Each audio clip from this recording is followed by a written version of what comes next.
আমি যেটা দেখেছি আমাকে দেরি করানো হচ্ছে, আমাকে যেভাবে রাখা হয়েছে বসানো হয়েছে সেটা আমার কাছে সঠিক মনে হয়নি। ভারতের দিল্লি ইন্দিরা গান্ধী আন্তর্জাতিক বিমানবন্দরে ঘটে যাওয়া ঘটনা নিয়ে কথা বলেছেন প্রধানমন্ত্রীর তথ্য ও সম্প্রচার বিষয়ক উপদেষ্টা ডাক্তার জাহিদুর রহমান। সেই ঘটনার তাৎক্ষণিক প্রতিবাদ হিসেবেই ভারত থেকে ফিরে এসেছেন, তবে বিমানবন্দরে আটকে রাখার খবর সঠিক নয় বলেও জানিয়েছেন তিনি।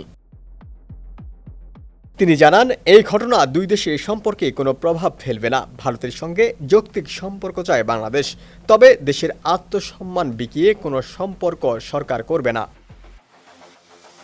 দিল্লি থেকে ঢাকায় পৌঁছানোর পর বিমানবন্দরে অপেক্ষমান সাংবাদিকরা এ নিয়ে তার প্রতিক্রিয়া জানতে চাইলে উপদেষ্টা জাহিদ কোনো মন্তব্য করতে রাজি হননি। তার ঘনিষ্ঠ সূত্রগুলো জানিয়েছে, এ বিষয়ে প্রকাশ্যে কথা না বলার জন্য তাকে সরকারের উচ্চ পর্যায় থেকে নির্দেশনা দেওয়া হয়েছে। দিল্লিতে সোমবার শুরু হওয়া ইন্ডিয়ান ওশান রিম অ্যাসোসিয়েশনের জ্যেষ্ঠ কর্মকর্তাদের বৈঠকে বাংলাদেশের প্রতিনিধি দলের নেতৃত্ব দেওয়ার কথা ছিল প্রধানমন্ত্রী উপদেষ্টা জাহিদুর রহমানের। তিনি রোববার সন্ধ্যায় দিল্লিতে পৌঁছান, কিন্তু বিমানবন্দরে ইমিগ্রেশন কর্তৃপক্ষ তাকে দীর্ঘ সময় অপেক্ষায় রাখেন এবং নানা তথ্য জানতে চান। পরিস্থিতি বিবেচনায় তিনি দেশের সর্বোচ্চ রাজনৈতিক কর্তৃপক্ষের সঙ্গে যোগাযোগ করে বিমানবন্দর থেকেই ফিরে আসার সিদ্ধান্ত নেন।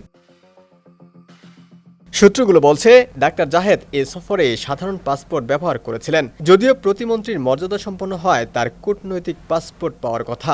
ভারতে যাওয়ার জন্য তিনি আগে নেওয়া একটি শার্ক স্টিকার ব্যবহার করেছেন বলেও সূত্র জানায়। বিমানবন্দরে তার নাম ভারতীয় কর্তৃপক্ষের সতর্কতামূলক তালিকায় ছিল, তবে এ বিষয়ে ভারত আনুষ্ঠানিকভাবে কিছু জানায়নি।